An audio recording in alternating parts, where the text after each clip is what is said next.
Good morning and welcome to another video from my hobby bench.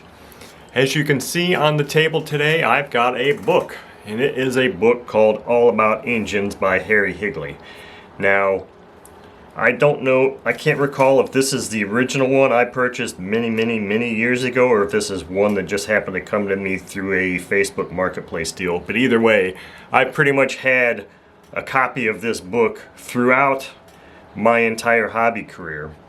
And I know Harry Higley best from the heavy hubs and the prop spinner nuts that he made. And it may shock many of you that even though I've had this book, or at least a copy of this book, for over 30 years, I've never actually done a thorough reading of it. As odd as that seems, and I'm not going to do a thorough reading of it now either, but I'm going to talk about aspects of this book and what's so wonderful about this book for budding glow engine enthusiasts and those that want to service their own engines, because that's really why I bought this many years ago, was to learn about how to disassemble engines. So I'm just going to start by going through, and I don't know if I'm going to flip through every single page or not, but we'll see. So this is copyright 1992, so I obviously didn't get it before then. So I must have got it as soon as it came out in 1992, and I've been in this hobby since 1988. Glenwood, Illinois. So here's the table of contents, and this might, here's something also I'm going to offer up here is, it's got kind of a flat back binding, but it's possible, and I might be willing to, for, if somebody's interested in it, make PDFs of certain chapters of this book. I'm not going to make a PDF of the entire book because it's 123 pages or more. So, but if as you look at this table of contents, if there's a particular chapter that you're interested in seeing or having as your own, I can make a PDF of it for you. But I mean, we go through here, all kinds of stuff. And of course, it gets more interesting to me when I get here to about chapter 15. After the crash, overhaul and devarnishing, adjusting rocker arms, giving a valve job. I don't know that I've ever read that thing, so that's going to be interesting. Crankshaft sizes. So, but one of the things that I think is fascinating about this book is, being a photographer myself, is the photography in this book, because it's really quite nice. It's beautiful, actually. And any of these images that you see, if you're ever looking to sell anything on eBay, I would say that this book is probably a really good representation of how you should present your engine and for pictures. And I always like looking through this book because it's like, which engines have I had? Well, I've had one of these. I've had several of those. I've had one of these. This is the Sato 300T DL, I think. Yeah, I haven't actually had the dual carb. I would like to have one of those someday. This is actually a Moki. I've never seen a Moki twin inline twin cylinder engine before. And then here is some really nice, for those that are really new into glow engines, basic 4-stroke and 2-stroke engine parts in a disassembled way. And this is kind of how I like to lay my parts out sometimes for some of my videos. This is an Enya 4-stroke here, so they chose an Enya 4-stroke engine for this, which is kind of curious to me because Enya is a very unique design, but I mean, I guess it gets the job done fairly well. Again, look at the images, no shadows, it's just very good lighting, good presentation. So here are chapter 2, engine essentials, ignition, strokes, and cycles. So that just talks about, how an engine operates. And it's got these nice cutaways too. Really nice cutaways. Whoever did these cutaways of these engines did a really fantastic job. I would be interested in having a cutaway of a 4-stroke engine at some point. Chapter 3, more essentials. I'm really just looking at the pictures right now, obviously, because that's kind of the draw. And that's what grabs your eyes. Now I'm probably going to take this book with me. I'm going on a little bit of a traveling journey today, and I may just read some of it. This reminds me of my first Eagle too, because that's an Eagle too. Either that or it's a Carl Goldberg Eaglet. Inya 40, SS 40, OS 46 or 40 FS SF. I'm sorry. Now, so here all of these images are numbered, so they do tell you kind of what each of these are, these engines. But I've had, you know, that, probably that. I mean, I like going through here and saying which engines have I had. I probably had almost every engine on this page, for sure. Definitely had that, this.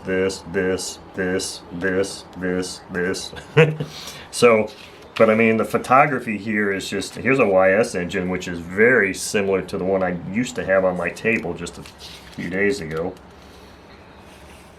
And here's looks like a BGX1.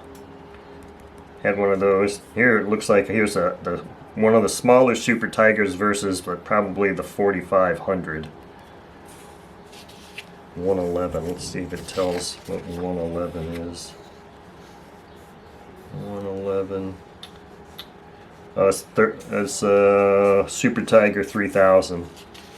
That's what that is. This is a Sato 90T or 80T 100. Let's see here. 100.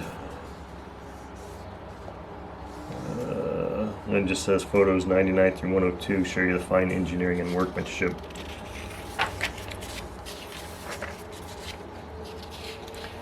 Here's a good chapter on glow plugs. I should have used this book to reference that video I made on glow plugs, my discussion on glow plugs. So here's a really good chapter just on glow plugs.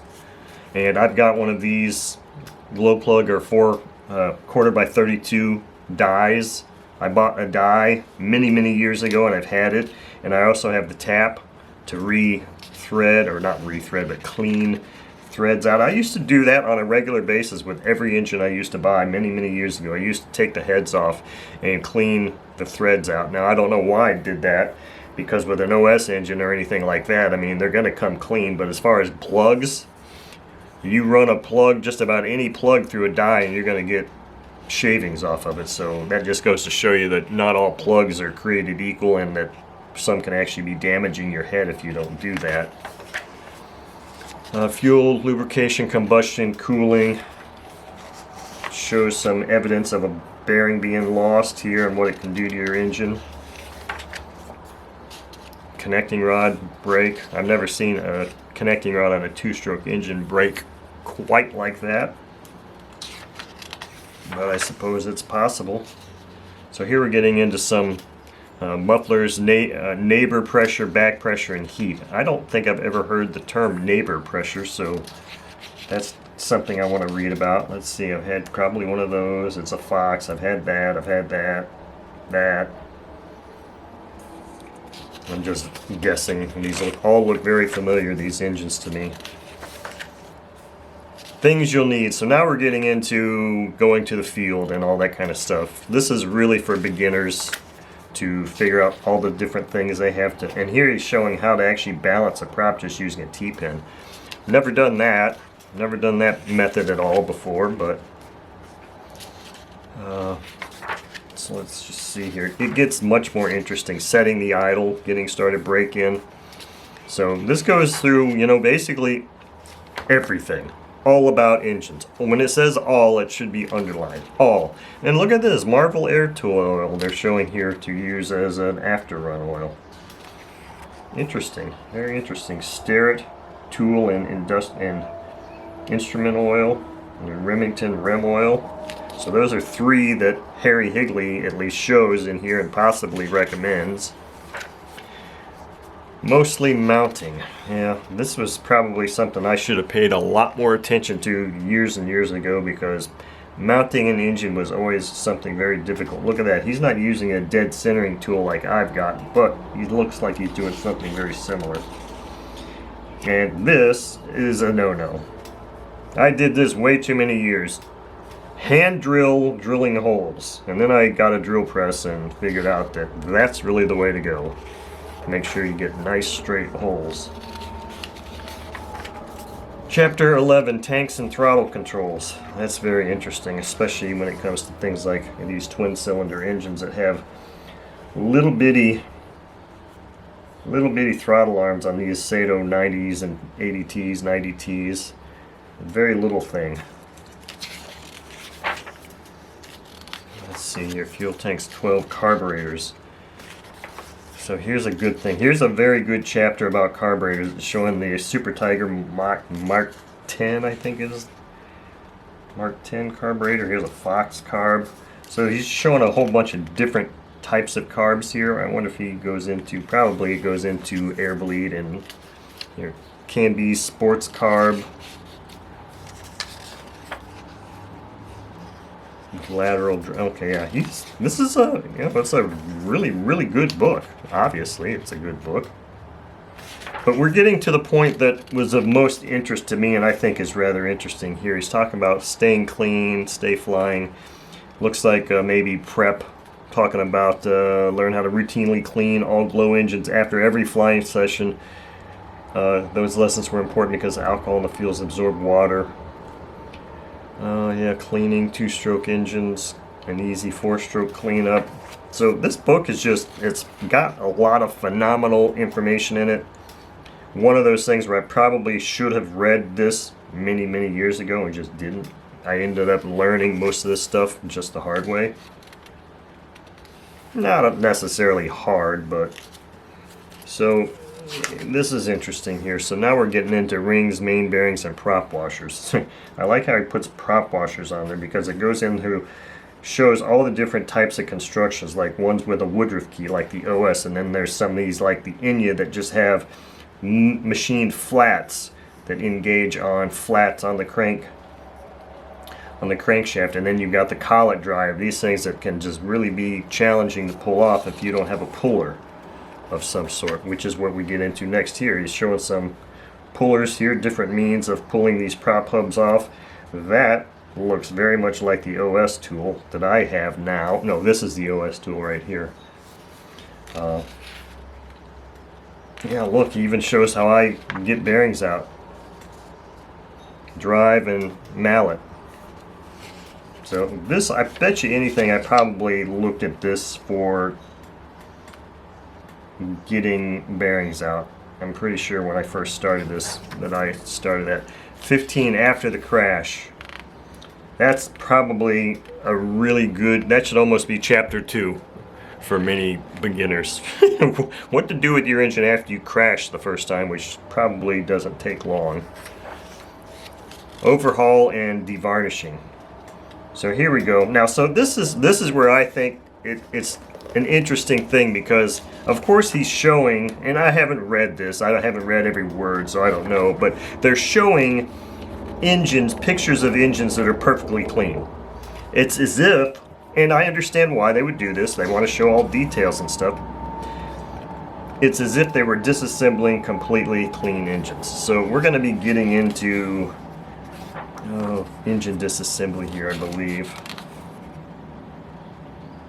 Yeah, there's just so much in here. Okay, 17 adjusting rock arbs, giving a valve job. Now I know that they have, so it talks about how you set the valve lash. Stuck valves in a valve job. I would never recommend that. I did that one time and hosed a head up because I was not knowledgeable, and I wasn't, it's not like I had a whole ton of heads to sit and try with. You usually get one shot at it, and if you screw it up, you screw it up. And that's where, working on other people's engines, I refuse to do lapping of valves on anyone's engines, particularly my own. Because I did do it once on one of my own, and I hosed it up and I made things worse, and I just basically made the engine junk. So I won't do that. 18, OS 4-stroke disassembly. So here's where it gets really interesting. Like I said, they show probably brand new engines being disassembled. I want to see if there's, as I go through this later today, I want to see if there's parts in there that say, when things don't go right, what the hell do you do? Because here they're showing how to extract the wrist pin. Oh yeah, just Just pull it through the hole. Yeah. And how do you free that wrist pin up? And here they're saying, oh, just put a T-pin in that little retainer. Yeah. And if your piston pin is not completely free, guess what? That little retainer, plastic Teflon retainer, just pulls right out, and then you still have a piston pin to pull out. So it's kind of interesting how they're showing, and I understand, like I said, they're showing these on brand new, clean, perfectly clean engines, blah blah blah. But it's like when you get down and dirty to it, how many people are doing this on a brand new engine besides me sometimes? Why is this not focusing? There. So I don't know. It's like, what the hell do you do when things don't go right? Because that's the problem I've been in many times with other people's engines. I don't care so much if they're my engines, but when they're other people's engines, that's an issue. Chapter 19, Enya 4-stroke disassembly. I think I have made a copy of this for someone before. Yeah, it shows those tiny little split collets for the valves. Oh my. I want to see if it talks about how to put them back in. See, I think I don't know how he's doing this 689. He's got one collet out, and I don't, how is he keeping that spring depressed unless he's depressing it there. See, I use the magnets. I use a magnet. I'm always depressing and then grabbing with a magnet. Because look, you got these split collets right there. And man, sure, it's easy to take these things apart. It's not a problem taking things apart. You try putting that thing back together, especially on these smaller engines, and then you're having some real fun. Yeah, I love all these pictures. These pictures are really phenomenal. They're extremely well done. However, they're not indicative of real life by any means. Yeah, it's very clear to me that all of these images are from brand new engines. Brand spanking. Okay, look, here he's showing. Oh, look at this. This is some real elaborate setup he's got here. So first of all, he's trusting, it's not even a locking plier or a hemostat. He's trusting, holding, gripping this split collet with these little pliers, while at the same time he's got some kind of boogered up deal going here where he's got a screw and a couple of washers to hold things down, and then he's pointing here to, you know, slide that collet in there. Yeah, all that stuff's real well and good. I'd like to see how many times they had to do a take on that to see if that actually worked out, because I'm not understanding how. Oh, so what they're doing here is he's got, they don't show it in this picture, but they show it here where they've got these washers and they're holding the spring. They're depressing the spring by screwing this screw in, which, what is that screw going into? It's going into the valve rocker cover with washers. Okay, so OS ones are on the back. Sato, so difference. So that's interesting. Let's flip real quick back to the OS 4-stroke disassembly and see if they show. He's showing basically, yeah, see with the C-clip retainer, basically what I do, you just push it down with something and then you just slide it in. So those are much easier to do than these split. Where is that? And the split collet thing. So yeah, that's interesting. I might have to give that a shot. But I've tried doing it with the pliers, and boy, you get one slip and poof, that thing's gone, and that thing is gone. Powerful magnet, if you're working in a room that's white, the floor is white, the wall's white, everything is white, then you'll find that. Otherwise, good luck. You probably will never find that thing. So you better either have a bunch of them on order, and people say, oh, we'll do it inside of a bag. Put a bag over it. Well, yeah, I've tried that too. You know how hard it is to stick your hands inside of a freaking bag and do delicate work? It's not easy. People say a lot of shit, but it's like, show me. Show me your YouTube video where you do that, and then maybe I'll believe. Zato 4-stroke disassembly. So, yes, this is a fantastic book. I know I went through it pretty quickly. Here we talk about hints and kinks, stuck screws, bent rods. Wow. And so that's the thing. How do they do this? What are they intentionally? We already know that they're using brand new engines, because otherwise how could they be so perfectly clean? And secondly, what are they breaking this stuff intentionally so they can, for the book, which, yeah, I'm sure they did. It seemed kind of tough. Tune pipes and fuel pumps. That's kind of an interesting thing to end the book with.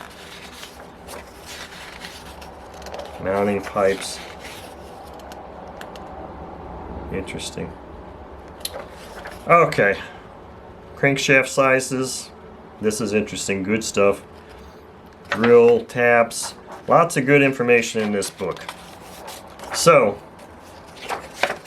I hope you enjoyed watching or seeing a flip through of this All About Engines book by Harry Higley and hearing my boring discussion about it.